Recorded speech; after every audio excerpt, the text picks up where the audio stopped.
Bonjour à toutes et à tous. Nous espérons que vous allez bien et que vous êtes prêts pour les grands changements d'influence planétaire qui vont avoir lieu au mois de mars. Et c'est pour ça qu'on vous fait une vidéo aujourd'hui, puisque ça commence dès à présent avec le passage de Saturne dans le signe des Poissons. Alors, qu'est-ce qui se passe? En fait, Saturne arrive du signe des Verseaux, dans lequel il est resté pendant 3 ans, puisqu'il reste 3 ans dans un même signe. À cette étape-là, il était dans une idée de déstructurer, restructurer. Et là, il passe dans le signe des Poissons à partir de début mars. Et il va y rester pendant 3 ans. Et ce qui est intéressant, c'est que dans ce transit-là, il va être accompagné par Neptune, qui est le maître traditionnel des Poissons. Donc, il va passer 3 ans à suivre, à tenter de rejoindre Neptune pour se diriger vers un nouveau cycle en bélier. Et c'est intéressant puisqu'ils vont ils vont faire ce passage tous les deux en même temps. Il faut une première incursion entre mars et mai 2025, mais c'est vraiment en février 2026 qu'ils vont tous les deux être conjoints sur le degré zéro du bélier. Et donc ça veut dire que ces 3 ans-là qu'on va vivre, ils sont tous tendus vers ce nouveau cycle qui se prépare au degré zéro en février 2026. Alors, pour savoir plus concrètement ce qui va se passer, il faut déjà regarder qui est Saturne et qui sont les Poissons.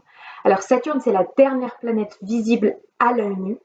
À partir d'Uranus, qui est la prochaine planète du système solaire, on passe dans les planètes transpersonnelles qui ne sont visibles qu'avec un télescope. Donc déjà, ça pose le décor, puisque ça veut dire que Saturne, il représente une frontière.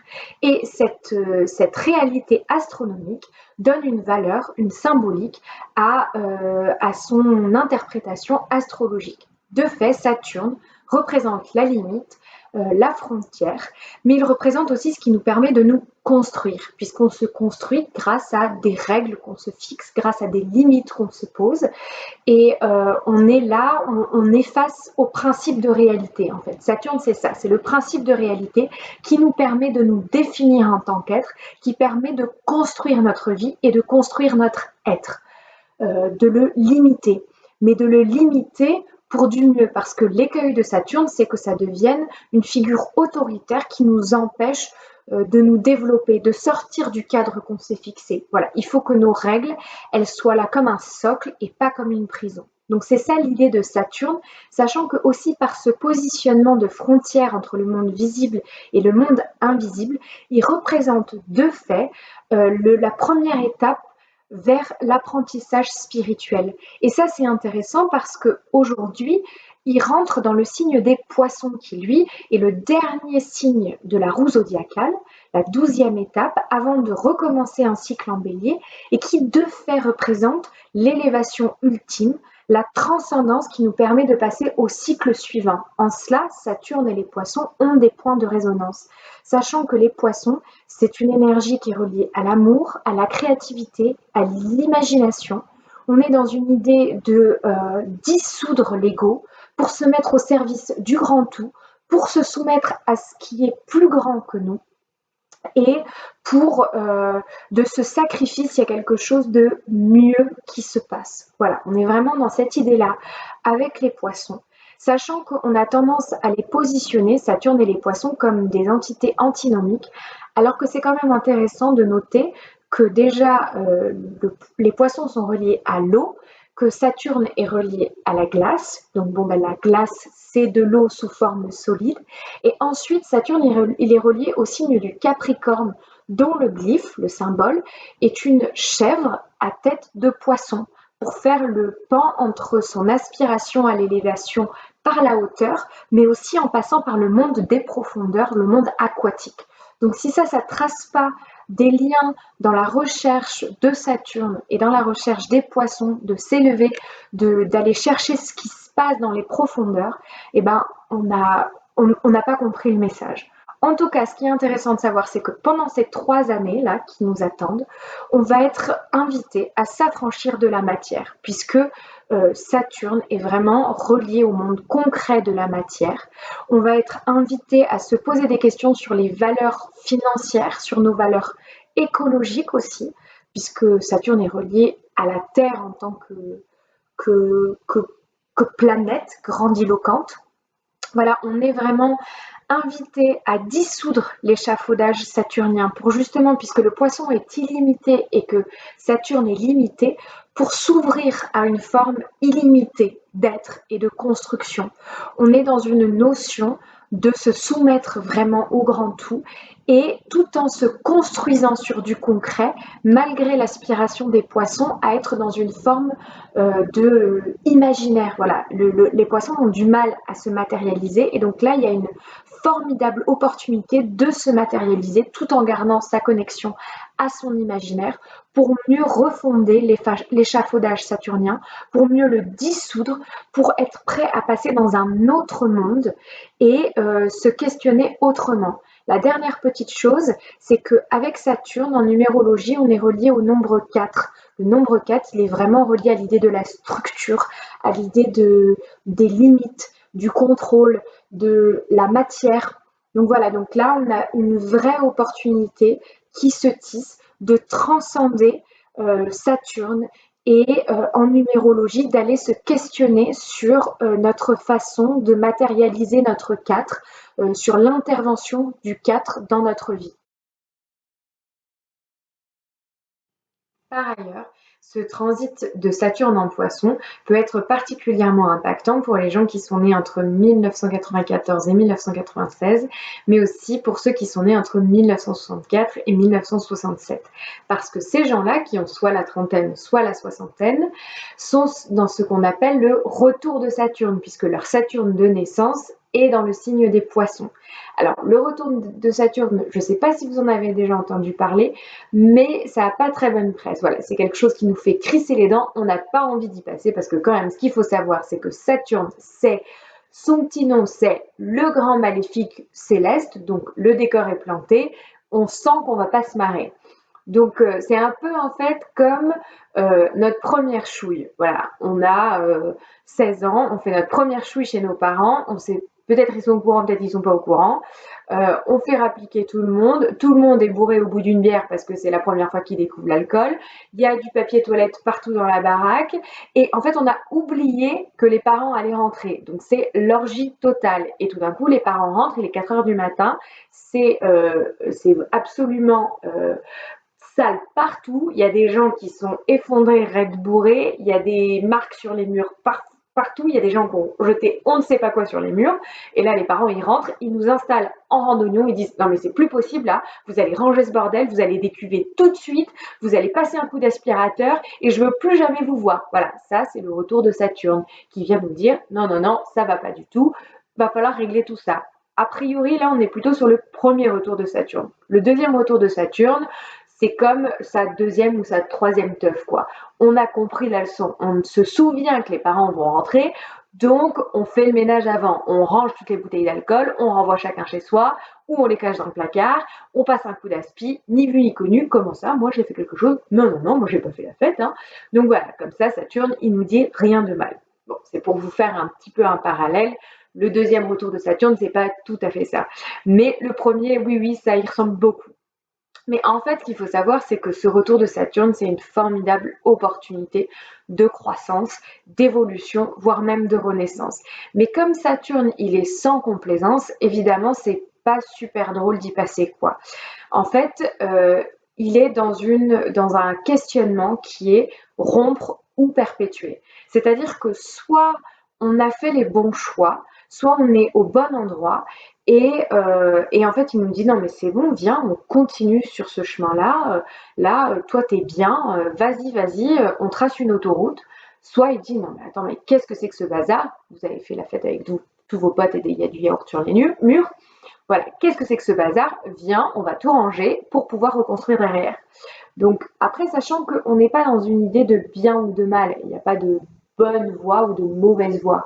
Il y a juste des chemins qui nous correspondent et des chemins qui ne nous correspondent pas ou plus, qui nous ont correspondu à un moment donné, mais qui ne nous correspondent plus aujourd'hui. Voilà, on est dans cette idée-là de réajustement en fait.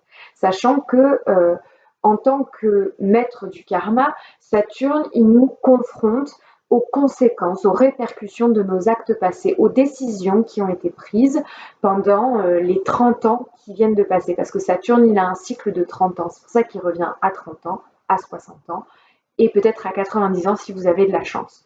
Voilà, donc on est face à ce parent qui rentre et qui vient nous dire, bon écoute, tu t'es bien amusé là, mais maintenant qu'est-ce qu'on fait?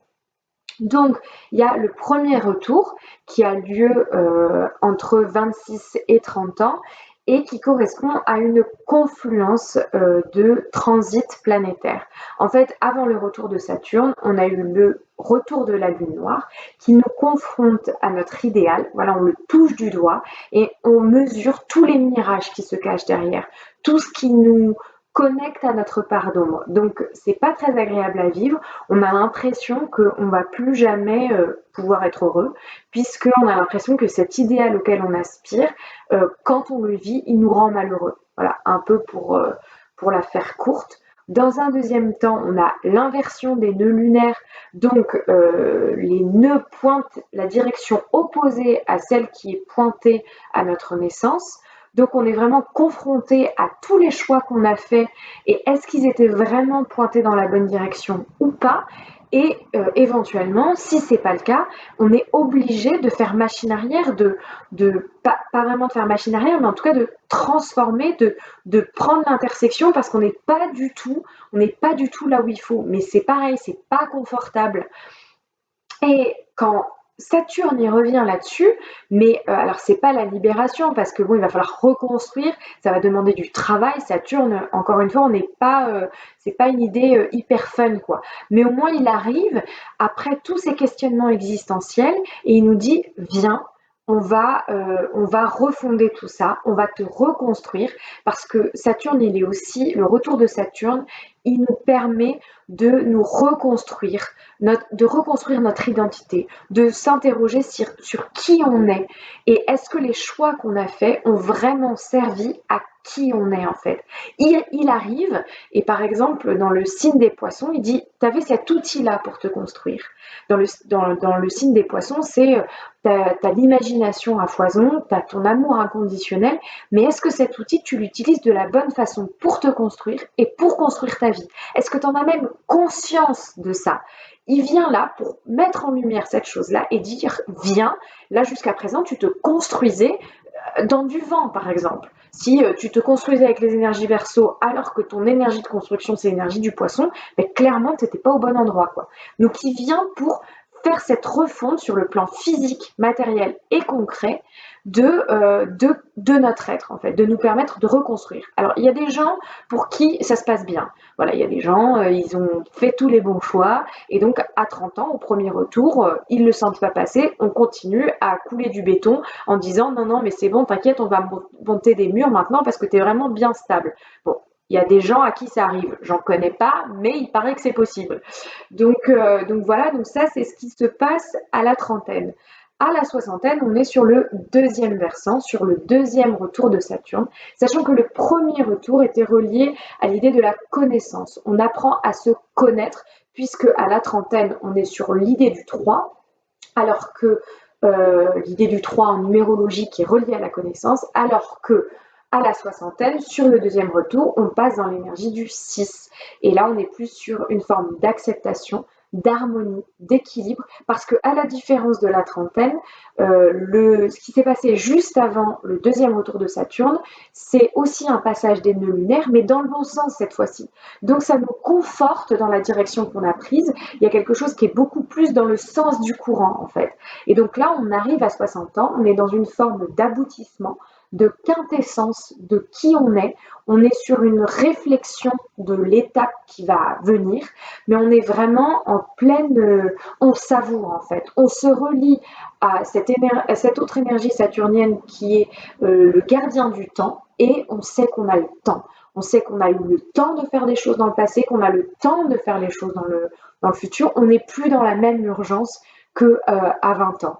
Et en plus, à 60 ans, il y a une inversion, entre guillemets, qui se fait parce que à 30 ans, on était le fils ou la fille d'eux, alors que là, à 60 ans, on est devenu potentiellement le père d'eux. Peut-être que c'est le père de soi-même, hein, parce que c'est vraiment la figure paternelle. Saturne est relié à l'archétype du père, donc on est dans la figure maternelle, on est le père d'eux, que ce soit de ses enfants ou de soi-même, et qu'on soit mère ou père. Voilà, on est vraiment arrivé à la quintessence de son être. Donc, pour les gens qui ont la trentaine ou la soixantaine, et ben là, ça va peut-être bien remuer, marquer une forme d'aboutissement. Pour les autres, bah, de toute façon, vous en êtes passé par là ou vous allez en passer par là et ça va bien se passer. Mais en tout cas, le retour de Saturne, ce qu'il faut retenir, c'est que c'est une opportunité de renaître à soi-même quelque part, de conscientiser la construction qu'on fait de son identité et de sa propre vie. Voilà. Je vous souhaite un très bon Saturne en Poisson à tous et nous vous disons à très bientôt.